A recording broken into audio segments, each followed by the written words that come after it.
Sinisikap pa rin hanggang ngayon na matugunan ng mga pangangailangang infrastruktura sa mga paaralan at pagpapaangat pa sa kapakanan ng mga mag-aaral sa lalawigan ng Pangasinan. Ayon kay kasalukuyang Chairman Committee on Education, Vice Governor Mark Lambino, sentro umano ng pamahalaang panlalawigan pagdating sa usaping pang-edukasyon ay nakatuon lamang sa epektibo at pangmatagalang solusyon na makatutulong sa pag-angat ng edukasyon sa lalawigan. As far as the province is concerned, we have always committed to maximize the local government.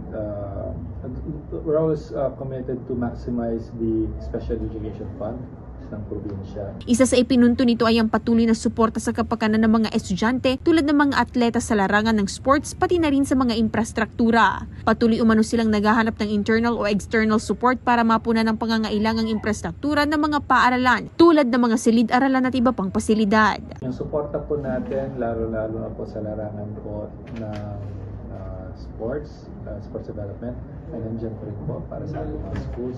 But of course, yung sa paglagay po sa larangan ng infrastruktura, hindi po rin po tayo tumitigil din dahil naghanap din po tayo ng pondo, whether internal or external, to support the infrastructure needs ng ating mga facilities at school facilities dito sa probinsya.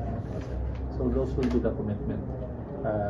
Those are the continuing commitments of this administration sa education.